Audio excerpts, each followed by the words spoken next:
What's up, guys? Rupert here. A little bit earlier, we showed the gameplay video of Rend Rupture doing 23 levels above us, and now I thought I'd go over the build. The only change I have made since that video is I found a new helmet. My old helmet had 3 things of resistance and then a basic attack speed, where this one is much better. But now I no longer have max resistances, and I have some other pieces down below that I'm trying to solve for. But in the helmet, we have the aspect of might, because we do use flay. And with your flay, you want to use your dual weapons. So, FYI, use your dual weapons for flay, not your two-handed sword. Second one is the protector. This is not a good piece. I'm actually going to swap it out for this one that I just received. And again, for, in my opinion, your chest and your pants, you want total armor, max health, and then some resistances that you need capped. And so if you see, if I do that with these other pieces that I have more capped than what you just saw previously. So right now, I could just put a lightning potion on, and then we'd be pretty much tapped out for our resistances. Okay, but yeah, this one we have the barrier. I find the barrier works really well. This is a great power. Definitely put this on one of your armor pieces.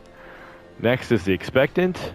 So on your gauntlets, you want to have attack speed as high as possible. You want to have your critical strike as high as possible, and you want ranks of Rend. The last stat there can be all stats, strength. Those would be preferred. But because we use flay to generate our fury, this is always proccing, giving us more damage with our Rend. With our pants, so I did make a change. I usually have disobedience on the amulet, not this time. I have something else there, which I'll show you in a minute. But again, for the pants, disobedience, you can put it on any armor slot. But we want health, total armor, and then resistances to be capped. And on our boots, we have the weapons master. This is a skill this aspect is mandatory, as we need additional charges. We don't care about the lucky hit. And in my opinion, boots, movement speed, and our resistances. I'm actually swapping out for these boots because they have more movement speed. But this is in my opinion the only way to roll boots if you want to max out your reses. And on our two-handed hammer, we have the accelerating aspect. This is a must for this build. The accelerating, in my opinion, needs to go on the two-hander. And for our stats are actually amazing for this. Strength is awesome, vulnerable damage is awesome, core skill awesome, damage to close awesome. You could swap out strength for all stats. Our first one-hander has intercom. We are standing still while we flay, while we steal grass, while we rupture, while we rend. We stand still for everything. So this is also rolled pretty much perfectly. And our second one, I like our basic skills to attack as fast as possible so we can generate as much fury as possible. That's also why I switched it over from a two-hander to our dual-wield to get even more fury faster. And so right here we have all stats, strength, core, damage to bleeding. Damage to bleeding, if I could swap that out for damage to close, and maybe swap out strength for either vulnerable or berserking, but that would be great there. But this is still, it's decently rolled, but it's not perfect. And then our next one is the Field's Crimson.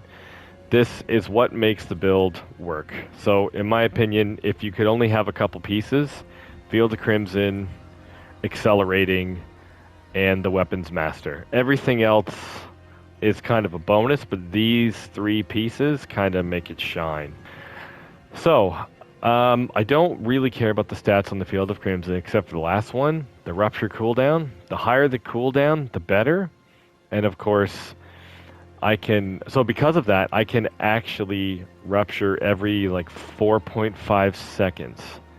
And how you want to play, you want to steel grasp, then you want to hit rupture for that 20 times blood pool. So you rend, and then you use another rupture to get rid of all the bleeding. That's why we actually don't take this one, the Wanton's Rupture. So your rupture does not remove the bleed damage from enemies. That sounds cool, and yeah, on a boss, that's great because it doesn't remove it, and it deals like an additional bleed. So for bossing, this is great, but for other gameplay, we are rending so much and we're killing things so fast, we want it to remove all the bleeding. Yeah, so if you rupture the boss, rend, and then rupture him again, that would give him an additional bleed. So that'd be something cool to try, but right now I don't have any intentions to do that. So for our ring, you need to have critical strike chance on both your rings, even though I do not. Vulnerable damage, that's great. Damage to close on both rings would be great. Damage to bleeding is... I don't know. In my opinion, damage to bleeding could be subbed out for damage over time or even berserking. But you want critical strike chance no matter what. Vulnerable damage is also a good one. Damage to close is also a great one. So this is... I'm having trouble finding a decent ring. So this is just my placeholder for now. And on the amulet, we want the Iron Warrior. So... Iron Skin is similar to Challenging Shout, how now it will give us damage reduction. Not as much as Challenging Shout, but if you put it on the amulet, it's closer. So it's more damage reduction. This amulet, I think, is rolled decently. I like the cooldown reduction. I like the fury cost reduction. I like the the weapon mastery skills, all the ranks there. And for this bleed, because we deal so much, because we make everything vulnerable, the ranks that get to the bone is perfect. On here, I think if you have your boots max out on resistances, and then you'd probably want cooldown reduction here, fury cost reduction on here as well. And then the last two would be up to you. Okay, our Vampiric Powers, we have... This is the way we get Fortify. So this is our main way to Fortify. Then this one is the Barrier. We're standing still for all our skills, so this is a no-brainer. And then for our bosses, we are always popping Wrath of the Berserker, and dealing more damage with our Rend is a great idea. Prayer of the Week, we literally make everything vulnerable all the time. Like, I don't ever remember when things are not vulnerable with this build. So this is just a good multiplier. And let's be honest, this skill's completely overpowered. It's amazing for barbarians because we have so much life. So, and we have Fortify. So this is great. Okay, another thing, if you are doing Nightmare Dungeons, because we stand still all the time, Drifting's Shade is so annoying, and so is Stormbane's Wrath. If you're doing this build, I suggest just scrapping these. I found that when I would go through the dungeon, these two were the most annoying. And also, if you don't have any of your resistances capped, like right now my fire's really low, like that's when you could pop on one of these and then you should be good. So if you don't want to cap all your resistances, you could put a potion on.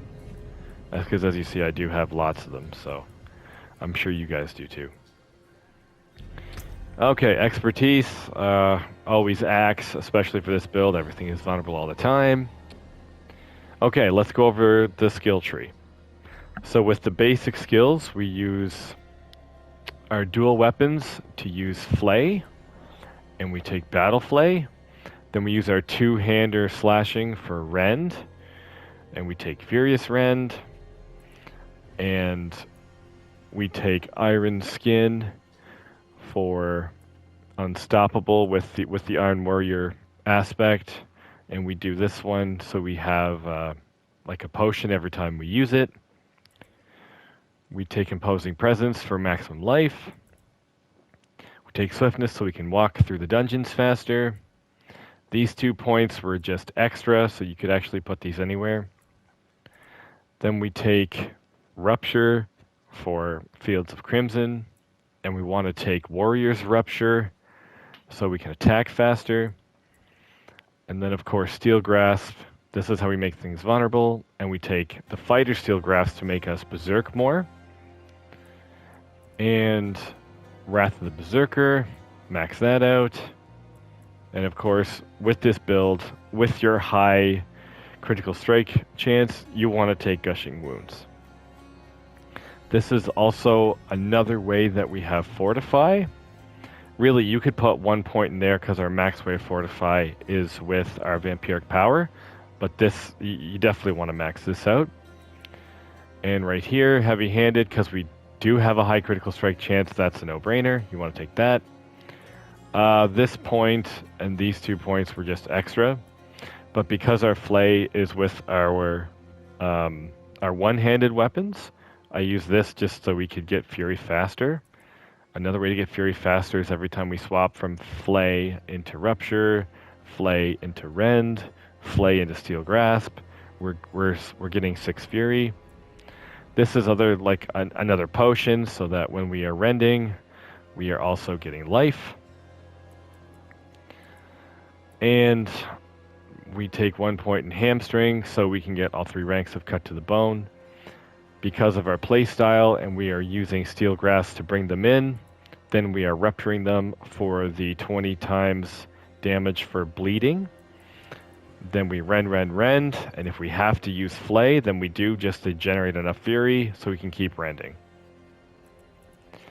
So because that's the mechanic on how we play, we take all 3 hits here. If you have a way to immobilize them, stun, or slow them all the time, I would take that, but where we really don't, I put 1 point here so we can put 1 point into Exposed Vulnerability. This is another one you could put somewhere else because we make everything vulnerable with Steel Grasp already. But if for some reason you don't hit a Steel Grasp and there's enemies in front of you and you hit Rupture first, then the next time you rend, they will be vulnerable for 3 seconds. Because 1 from there and 2 from here. So that's the skill tree. And again, there's 1, 2, 3 points, really 4, 5 that you could put somewhere else if you choose. You could put more points in Steel Grasp or more points in Rupture so you could get that cooldown even more. That's something you could try. But overall, this is what it looks like. And the Paragon board. So in our starting board, we have Ire for our berserking damage.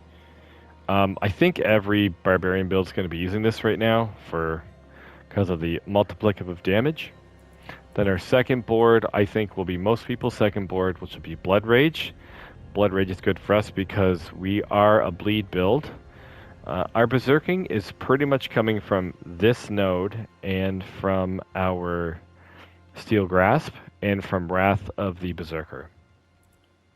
And this one I used Might so that we have the 2 times increase to the 2-handed weapons. Don't forget to take these down here for damage to elites. Our third board is Bone Breaker, and we took that for our territorial glyph. Everything is close to us, and this board has a lot of dexterity, so because of that, this works perfectly with this board. Our next board is Warbringer, and we took the Blood Feeder so that we have a +5 increase to our critical strike chance against bleeding enemies. All our enemies are bleeding all of the time, so just add that to your critical strike chance like right away. So that's also a bonus. And we did this board because there is so much dexterity in this board as well. Now, my next board is going to be Hemorrhage. So the next board is going to be Hemorrhage, and I'm going to put it here like this. And we're going to path up here. And the glyph we're going to put in there is going to be Wrath. And then we're going to path up here is going to actually be Carnage. And it's good. Yeah, we're going to place it just like that.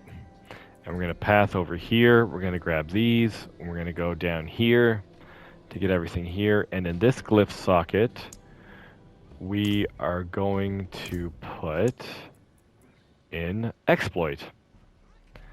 So yeah, so if once we reach level 100, this will be full here, and if we have any extra points, we're going to take these here to damage to elites. Okay, and that is Rend Rupture. It's a great build. It's a little mild on bossing. I find we don't die very easily with bosses, but I find their health goes down slower than, we'll say, like an overpower build. But other than that, I find this build plays quite smoothly. It plays really fluently. It's pretty fast. It's fun, and I really enjoy it. If you guys like the build, please give it a try. Thanks for watching.